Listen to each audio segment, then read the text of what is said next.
Hello, all of you. So, till date, we have finished three modules of DOM, that is, Module 3, Module 4, and Module 5. If I say we have finished three modules, that is 3, 4, 5, it means we have covered the entire vibration concept. मैंने आपको first lecture में भी कहा था कि जो module 3, 4, 5 होता है वो वाइब्रेशन के कॉन्सेप्ट को डील करता है. Okay, so I can say that आप लोग का आज तक नियर अबाउट 35 से 40 मार्क्स का न्यूमेरिकल्स कॉन्सेप्ट्स हो चुका है. Okay, so with that I can say today I am starting with the module 2. So this concept is nothing but module 2. ना इस कॉन्सेप्ट के लिए मॉड्यूल 2 के लिए हमको कहीं पे भी वाइब्रेशन का बेसिक्स नहीं लगेगा. ठीक है, तो ये एकदम फ्रेश कॉन्सेप्ट है, फ्रेश मॉड्यूल है, तो आपको इसके लिए ज़रा भी टेंशन नहीं लेना है. ये पूरा एकदम न्यू वे से स्टार्ट होने वाला है. Okay, so with that I am starting with the module 2. Module 2 में मैक्सिमम टाइम एक थ्योरी क्वेश्चन अपीयर होता है. वो they always say explain the dynamically equivalent system. Explain the dynamically equivalent system. Okay, so what does the dynamic equivalent system means, let me explain you. मान लो एक mass है, एक body है जिस body का मास है m. सो दिस सेक्शन जो मैंने हाईलाइट किया है, यू कैन सी हियर, ये एक मास है. Okay, so that body will have centre of gravity. So उसका centre of gravity you can see g से मैंने लिख रखा है. अब अगर मुझे इस मास का अगर मैं मान लूँ length, that length is l, you can see here मैंने इधर सिंबलाइज किया है, लेंथ इज l. अब अगर इस मास को मुझे दो कॉन्सेंट्रेटेड मास में कन्वर्ट करना है, means I would like to convert this system into two concentrated mass system like this. Okay, so that for that we use the concept dynamically equivalent system. So you can see that जो centre of gravity point होता है जी, वो exactly नीचे, उसी के नीचे आता है. इसका मतलब जब तुम इक्विवेलेंट सिस्टम में कन्वर्ट करोगे वो टाइम पे जो सेंटर ऑफ ग्रेविटी है एग्जैक्टली उसी लाइन में नीचे आ जाएगा and you will have a centre line. Okay, so centre of gravity से एक डिस्टेंस रहेगा L1, वहाँ पे आपका एक कॉन्सेंट्रेटेड मास आएगा जिसको हम M1 बोलेंगे, और सेंटर ऑफ ग्रेविटी से दूसरा डिस्टेंस रहेगा L2, और उस L2 पे एक मास आएगा जिसको हम M2 बोलेंगे. Okay, so what I would like to convey कि in dynamic equivalent system we have to convert the one single object into two concentrated mass. And what is the condition? Condition is center of gravity shifts as it is from the original body, and from that there will be L1 distance and you will get a concentrated mass M1, and there will be L2 distance, you can see here, there will be another concentrated mass M2. So this is what called as a two mass dynamic equivalent system. Okay, now two mass dynamic equivalent system should satisfy three conditions. So that I have written here, you can see here, two mass dynamically equivalent system must satisfy the following three conditions. So in exam they may ask you to write down these three conditions. So what are these conditions? I will let you know.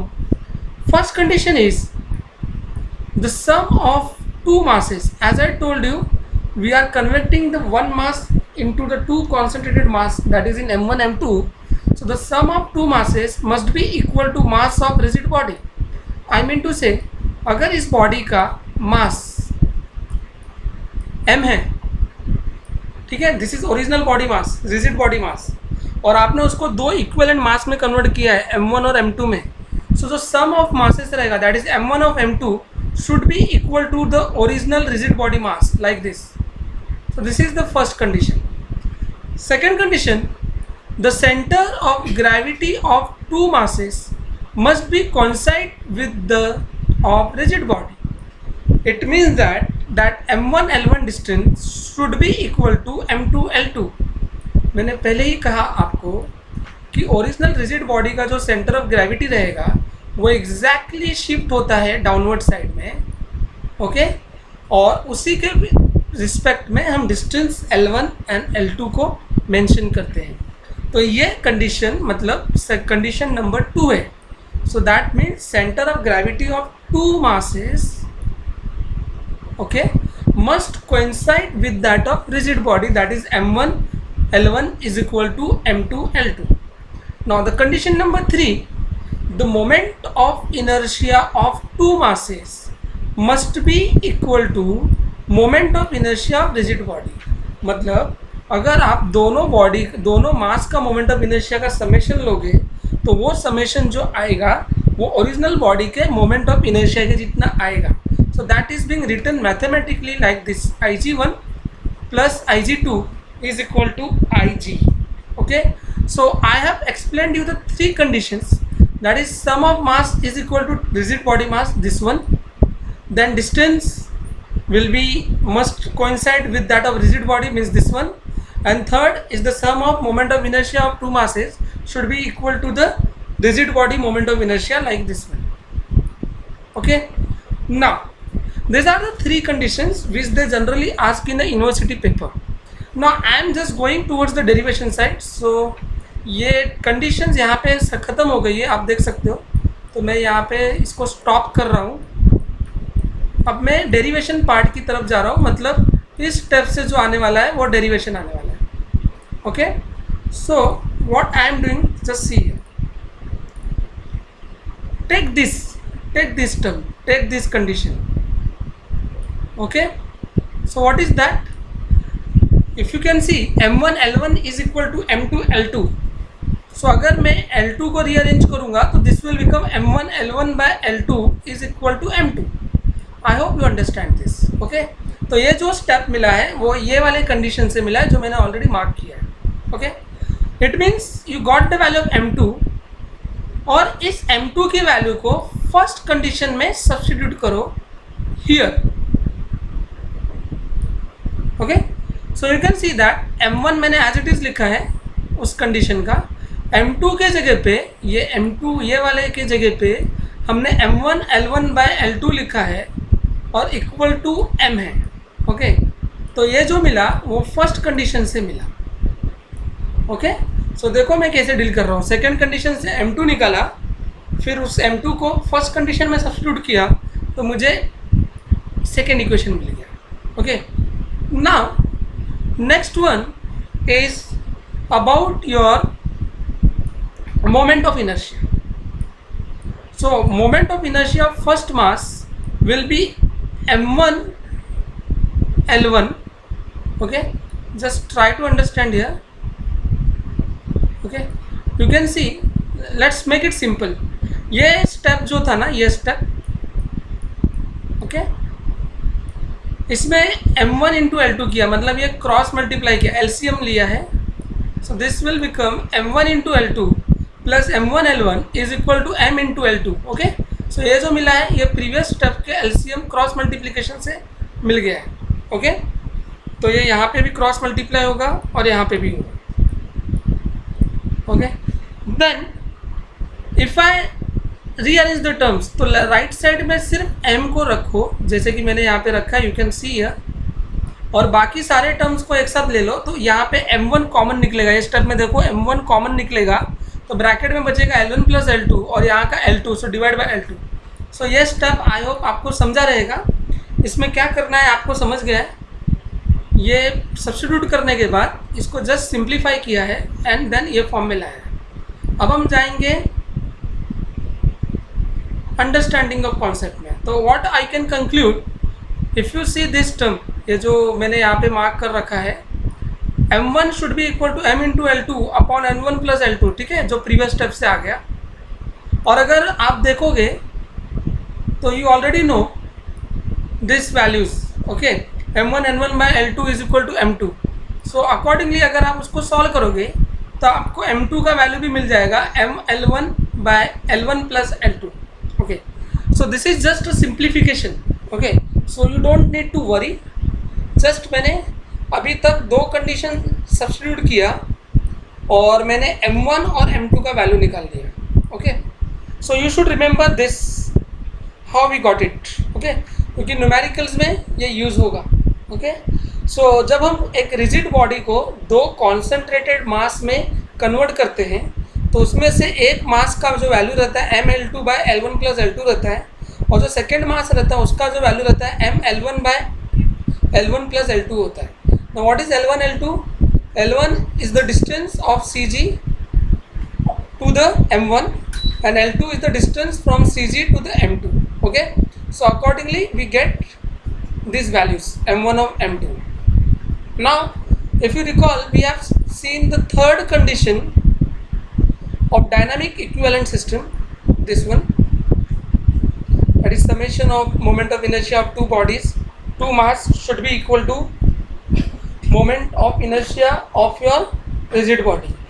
So किसी भी मास का concentrated मास का rigid, किसी भी concentrated मास का moment of inertia mass into distance square होता है, और डिस्टेंस कहाँ तक लेना है, मास से लेके सेंटर ऑफ ग्रेविटी तक लेना है। ठीक है, तो Ig1 का जो वैल्यू रहेगा वो रहेगा m1 L1 स्क्वायर, और Ig2 का जो वैल्यू रहेगा वो रहेगा m2 L2 स्क्वायर, और रिजिड बॉडी का जो Ig वैल्यू रहेगा वो mass into radius of gyration square, that is mk square. Okay, तो ये बेसिक फंडामेंटल चीज़ें हैं जो आपको सॉम में आपने सीखा रहेगा, और टॉम 1 में भी ये था, कॉम में भी ये था। ठीक है, तो ये जस्ट एक कंडीशन थी, और उस कंडीशन के अंदर मैंने मोमेंट ऑफ इनर्शिया की वैल्यू सब्स्टिट्यूट की। ओके, अब क्या करना है, आपके पास m1 का फॉर्मूला मिल चुका है, तो ये m1 उठा के लाना है और यहाँ पे डालना है। आपके पास m2 मिल चुका है, तो ये m2 उठा के लाना है और यहाँ पे डालना है। Okay, so if you substitute this values, you can see here, just मैंने वैल्यू सब्स्टिट्यूट की है, एंड देन मैं इसको सिंप्लीफाई जब करता हूँ, ठीक है, so I will get at last k square is equal to L1 into L2, k square is equal to L1 into L2। Okay, so मेरे ख्याल से आपको तीन फॉर्मूलेस पता होने चाहिए। पहला फार्मूला ये m1 m2 का, फर्स्ट सेकेंड, और थर्ड फार्मूला ये, और ये जो तीन फार्मूलेस मिले हैं वो डायनामिक इक्विवेलेंट सिस्टम के कंडीशंस को सॉल्व करके मिले हैं। Okay, so I am very much sure now, if in exam they ask you the question, write short note on dynamic equivalent system, you will be able to write down by saying कि एक rigid body है जिसका मास m है, उसको मुझे दो concentrated मास में convert करना है m1 m2 में, तो जो सेंटर ऑफ ग्रेविटी एग्जैक्टली नीचे आ जाएगा उसी लाइन में, तो distance of first mass will be L1, distance of second mass with respect to centre of gravity will be L2, and accordingly there are three conditions, this three condition should be satisfied. तो ये तीन conditions मैंने mark करके दिए हैं, again मैं mark कर रहा हूँ। ओके, एंड देन इस तीन कंडीशन से जब हम इसको सॉल्व करेंगे तो हमको m1 m2 मिल जाएगा और रेडियस ऑफ गायरेशन मिल जाएगा, that is k square is equal to L1 into L2। Okay, so with this the first theory part is finished, that is very important part from Mumbai University point of view. Now let's try to solve the numerical.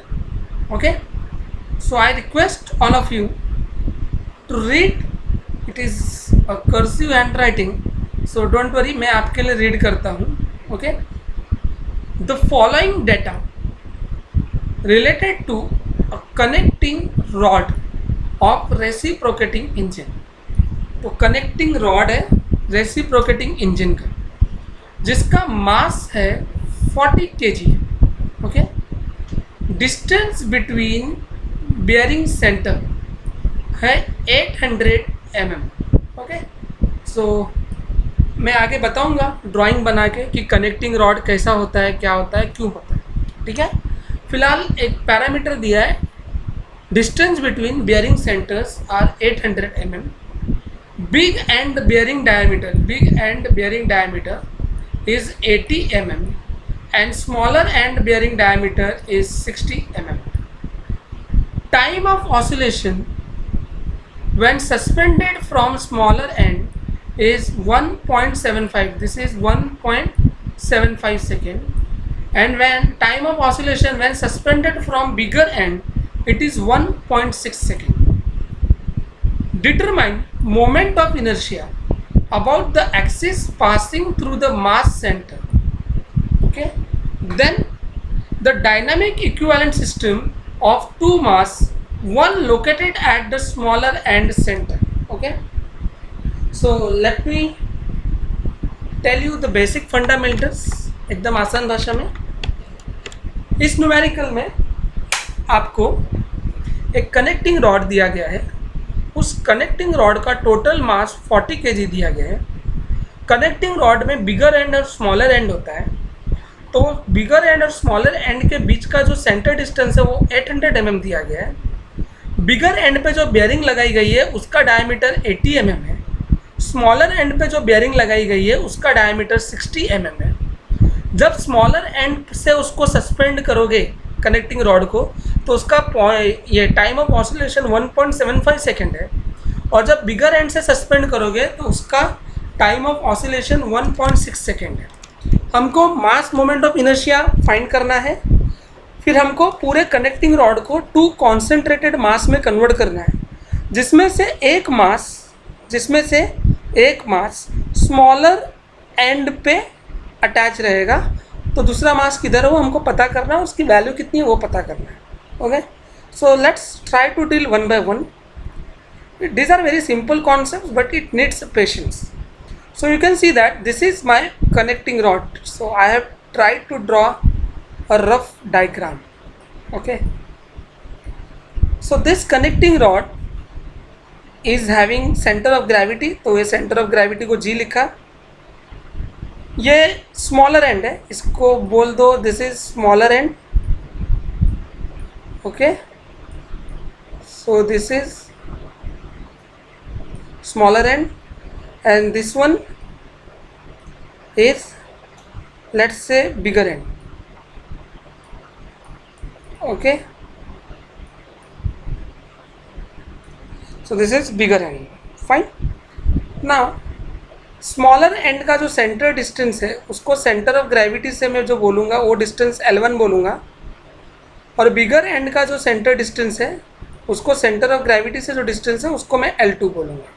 Okay, सो दोनों centre to centre का जो distance है यहाँ से लेके यहाँ तक, ये क्वेश्चन में आपको दिया गया है 800 mm.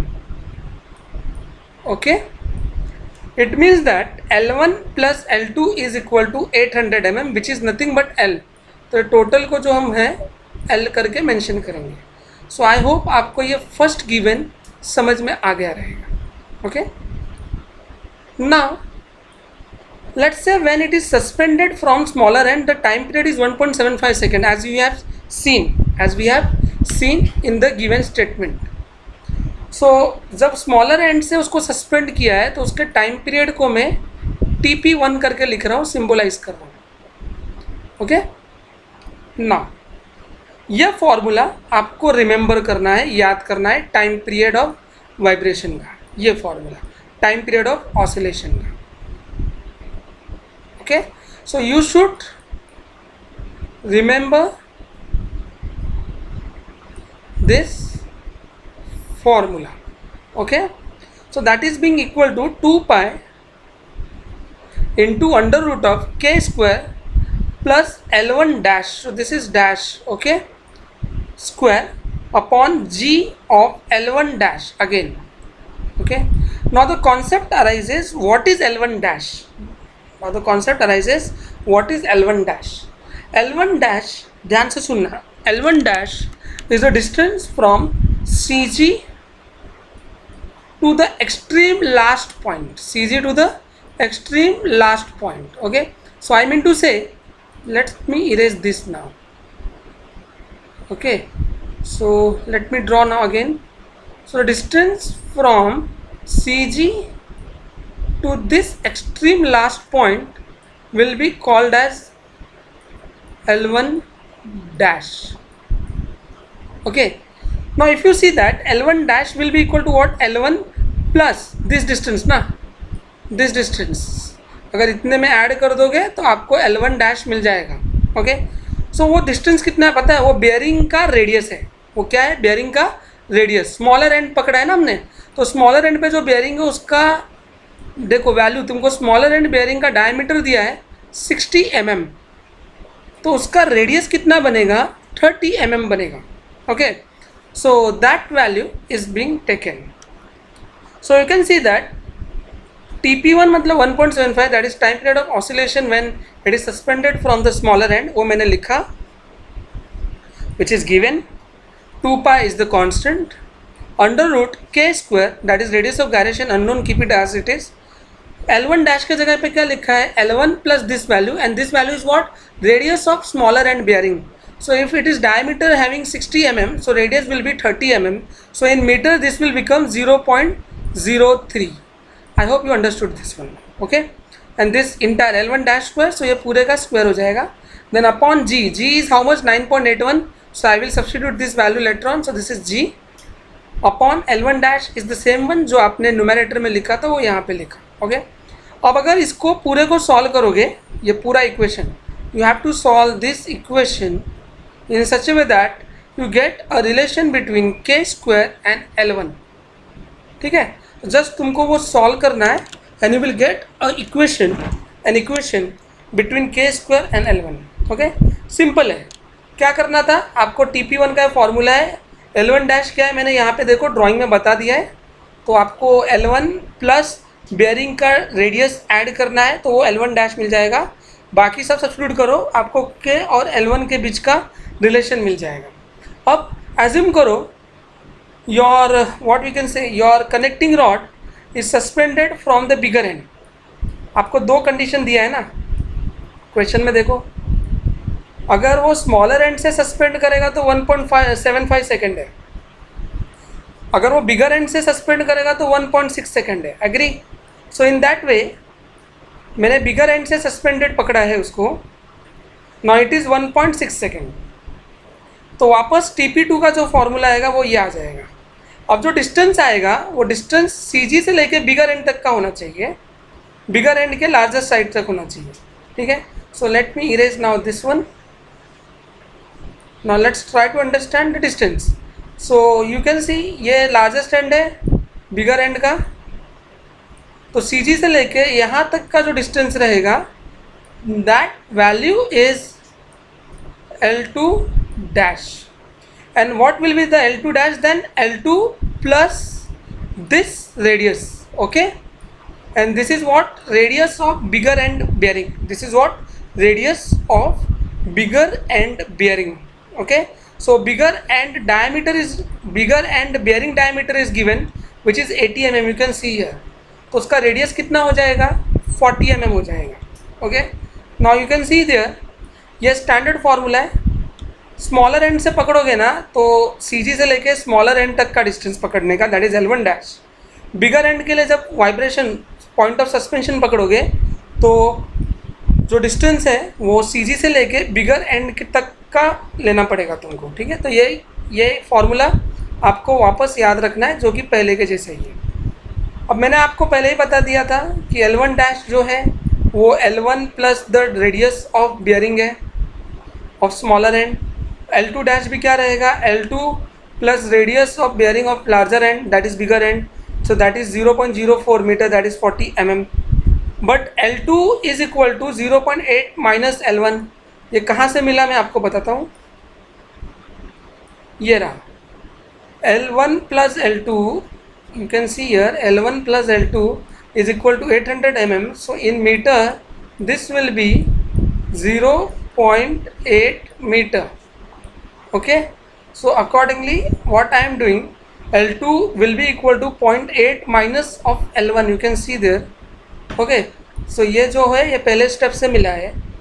सो ये L2 का वैल्यू उठा के इसमें डालो।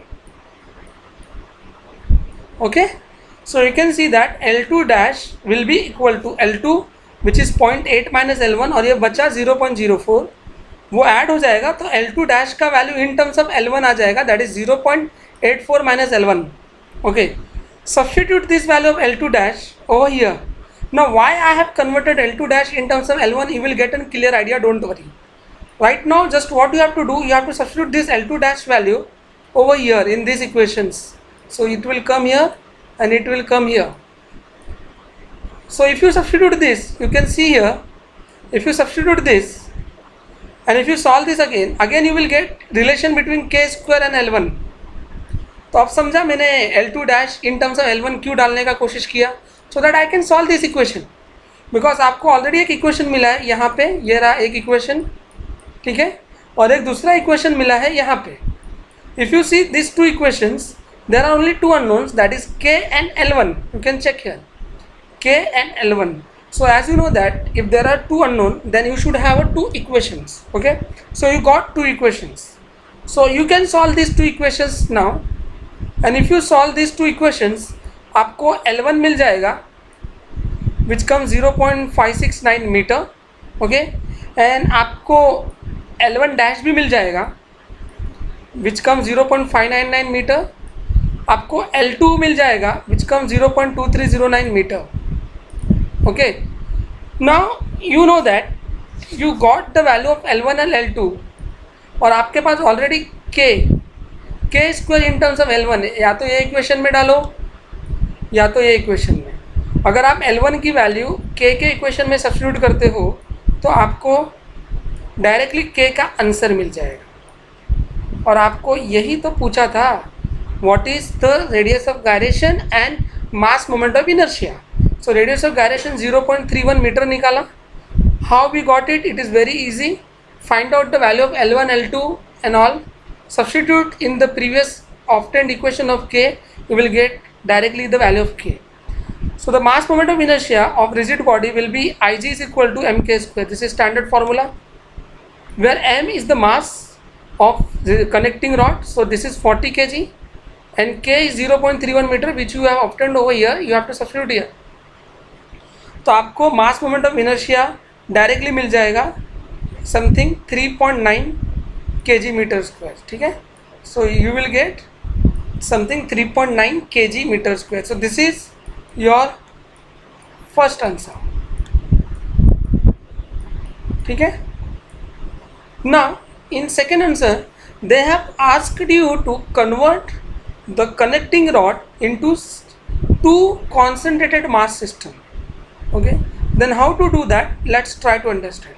अब मैंने ये कनेक्टिंग रॉड को हॉरिजेंटल वे में एज्यूम कर लिया है. Okay, so this is just a horizontal orientation. So this is again smaller and this is bigger and. Okay, so this is bigger and. Now centre of gravity उसका रहेगा as usual. Smaller and के centre तक का जो distance है उसको हम L1 बोल रहे हैं. ओके, अब वो वैल्यू मुझे मिल चुकी है, मैंने ऊपर ही फाइंड किया, which comes 569 mm. Okay, question में क्या बोला है कि जब आप उसको टू मास सिस्टम में कन्वर्ट करोगे, the dynamic equivalent system of two mass, one located at the small end centre. मतलब दो मास में से एक मास जो है वो स्मॉल एंड के सेंटर पे आने वाला है. ओके, सो एक मास जो है एग्जैक्टली स्मॉलर के सेंटर पे मैंने शो करूँगा लाइक दिस. तो मैंने पहले ही बताया कि जो CG डायनामिक इक्विवेलेंट सिस्टम में आता है, मतलब रिजिड बॉडी का होता है, वही एज इट इज़ उसी लोकेशन पे CG आता है. इसका मतलब तुमको जो L1 ऊपर मिला था वही L1 यहाँ पे भी कैरी फॉरवर्ड होने वाला है. So this is the value of what? L1. Okay, this is the value of L1. So smaller end के इधर ही मास क्यों अटैच्ड है, क्योंकि वो क्वेश्चन में बोला है, you have to check it there. Okay, so second मास है, वो second मास किधर है, that we have to find out. Okay, so you know that हमने ऑलरेडी एक इक्वेशन फाइंड किया था. What was that? K square is equal to L1 into L2. You got the value of K somewhere here, you can check here. तो ये जो मिला है ये आपको मिला है कंडीशन से, तो वो k की वैल्यू हम डालेंगे उस कंडीशन में. L1 आपने ऑलरेडी डिफाइन कर दिया, 569 mm है वो. So in metre it comes 0.569. Into L2। तो पूरे को जब सॉल्व करोगे तो आपको L2 मिल जाएगा। तो जो सेकेंड मास हम अटैच करने वाले हैं उसका CG से जो डिस्टेंस है वो 0.173 मीटर है, like this. So this is the value of L2 of two mass equivalent system. Okay, अब ये वैल्यू मिली। अब इसका मास वैल्यू कितना है? Okay, so that mass value can be obtained by using these relations. Sorry, it has got blurred, but I hope you can see here clearly. ये formula हमने already derive किया था। m2 is equal to m of L1 by L1 plus N2 and m1 is equal to m of L2 by L1 plus L2. So these two formulas we have already derived at the start of this lecture. Now m is 40 kg, so this is 40. L1 आपको ऊपर मिला है 0.569, L1 और L2 आपको मिला है 0.173, ठीक है, वो पूरा डाल दो, आपको M1 का वैल्यू मिल जाएगा 30.69 kg। Same way substitute the values in this equations, आपको M1 का वैल्यू मिल जाएगा 9.31 kg। So this is how we deal with the two mass equivalent system. What we do in two mass equivalent system, we try to convert the single rigid body into two concentrated mass, and when you want to find out the two concentrated mass, then you should know its values, that is M1 and M2. So I got both the values M1 and M2. Then we should know its distances. So L1 was indirectly given in the question itself, L2 has been obtained by using this correlation. ये कहाँ से आता है ये मैंने आपको already बता दिया है, ठीक है। So accordingly this question has got solve. Now I would like to let you know in such question, अगर क्वेश्चन में बेयरिंग का डायमीटर दिया हो, जैसे कि यहाँ पे दिया था, आप देख सकते हो, अगर क्वेश्चन में बेयरिंग का डायमीटर दिया हो तो हम जो डिस्टेंस लेते हैं वो CG से लेके एक्सट्रीम एंड तक लेते हैं, like this. Okay, like this.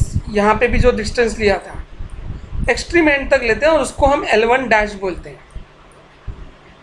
But अगर मान लो क्वेश्चन में बेयरिंग ना दिया हो, बेयरिंग डायमीटर्स ना दिया हो, तब क्या करोगे? तब जैकपॉट बोलते हैं उसको। क्यों?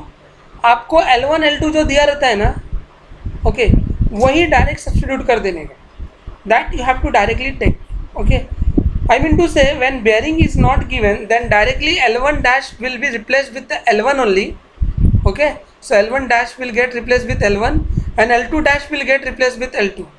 So let's try to see in the next questions. I'm going to that question. I'm reading this question for you. It is getting blurred on my screen, but in your PDF it is very much clear. So connecting rod is suspended from a point 40 mm above the center of small end and 900 mm about its CG. Okay, तो small and के centre पे 40 mm ऊपर से उसको suspend किया है। Its mass being 42 kg, तो ये टोटल मास 42 kg है। when permitted to oscillate, the time period is found to be 2.2 second. जब ये ऑसिलेट होगा तो 2.2 सेकेंड का टाइम पीरियड लेगा। Find the dynamic equivalent system of two masses, one of which located at the small end, again one of which is located at the small end, ये mention है। अब इसमें tension नहीं लेना है। इसमें क्या है, एक तुम्हारा कनेक्टिंग रॉड है, उस कनेक्टिंग रॉड का अरेंजमेंट मैंने यहाँ पे दिया है, देख सकते हो। CG है, ये स्मॉलर एंड है as usual, this is what smaller end and this is what bigger end. तो उसके CG से लेके फर्स्ट सेंटर का जो डिस्टेंस है, that distance is being known to you, okay, that is 700 mm which is being written, sorry 900 mm, okay, I guess it is 700 mm, yes, it is 700 mm. So this value is 700 mm. उसके ऊपर 40 mm है जहाँ से वो point oscillate होने वाला है, ठीक है। सो ये जो 700 mm है, ये आप देख सकते हो CG से सेंटर तक का डिस्टेंस है। ओके, और उसके भी ऊपर 40 mm है जहाँ से वो ऑसिलेट होने वाला है. So that will be 0.04 metre like this. ठीक है, it is very simple question. Time period of oscillation is known to you 2.2 second given in question. So what you have to do, just you have to implement this formula. Time period will be equal to 2 pi under root of k square plus distance from where to where, from CG to point of suspension. So this distance. So आप देख सकते हो ये distance मैंने डाला है 0.74 square. Accordingly denominator g into L1, that is 9.81 into this. So you will get the, if you solve this you will get the radius of gyration. Once you get radius of gyration, then k square is equal to L1 into L2. और इस question में भी बोला है कि जब equivalent mass system में convert होगा तो जो एक मास है वो स्मॉलर एंड के लाइन में ही आने वाला है. मतलब it will one mass will be in line of that. तो उसका जो डिस्टेंस रहेगा वो भी L1 रहेगा, that is 700 mm. So you can C 0.700 is nothing but the value of L1 and L2 is unknown. So you will gate L2 directly. Okay, then in order to get m1, that will be equal to m of L2 by L1 plus L2. as you can see हमने जो previous numericals किया है, formula list भी बताया है, substitute करो आपको m1 मिल जाएगा. ओके, अगर m2 चाहिए तो total mass m is equal to what, m1 plus m2. वहाँ से आपको m 42 kg पहले से दिया है, m1 आपने फाइंड किया है तो आपको m2 मिल जाएगा जो कि है 24.72 kg. ओके, बट अगर आप बोलोगे कि सर प्रीवियस न्यूमेरिकल में हमने ये रिलेशन यूज़ किया था m2 और m1 के लिए, आप ये भी कर सकते हो, आपको आंसर मिलेगा. Okay, same as previous numerical है. मुझे बताना ये है कि टाइम पीरियड के अंदर जो डिस्टेंस आता है वो डिस्टेंस कहाँ से कहाँ तक रहता है, CG से लेके पॉइंट ऑफ वाइब्रेशन तक रहता है, पॉइंट ऑफ ऑसिलेशन तक रहता है. ओके, एंड जब इक्विवेलेंट सिस्टम में कन्वर्ट करते हैं तो आपको पूरे रिजिड रॉड को दो मास में कन्वर्ट करना है. उसमें से जो एक मास है वो स्मॉलर एंड के इधर अटैच्ड रहेगा जो कि क्वेश्चन में मेंशन है. दूसरा मास कहाँ पर है, that we have to find out. Okay, so in that way we have solved this question. Now I am reading this question for all of you. Connecting rod of a gasoline engine is 300 mm long between its center. मतलब center to center distance 300 mm long दिया है. It has a mass of 15 kg, so total mass is 15 kg. Mass moment of inertia is 7000 kg meter square.